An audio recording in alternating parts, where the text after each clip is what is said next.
As a nanay, dinadaanan mo yung stage na yan. Kasi yung mga anak natin nagbabago, akala mo pag 1 to 4 okay, 4 to 10 okay, pagdating ng 13 umiiba sila. Pagdating ng 17 umiiba sila.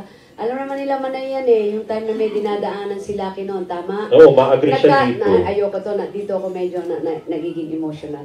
Kasi yung mga kaibigan kong matatagal na rito, one perfect example si Manay, Ethel. Yung time na medyo nagluluko-luko ang anak kong si Lucky, hindi siya, imbis na itirahin sa dyaryo, ito yung mga friends ko sa press and si Manay, o yung anak mo, nandito, walang sumusulat, they're trying to help Lucky that time.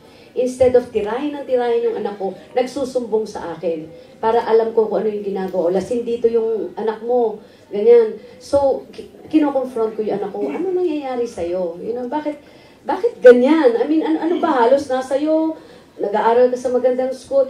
Ang nakakagulat lang nung, I think si Lucky noon was 18 years old, 19. Alam mo yung sasagutin ka ng anak mo na, because I don't know what I want in life.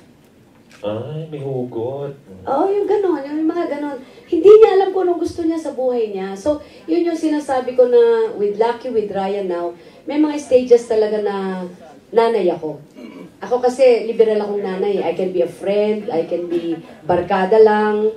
Pero may mga oras na naging nanay ako sa kanila.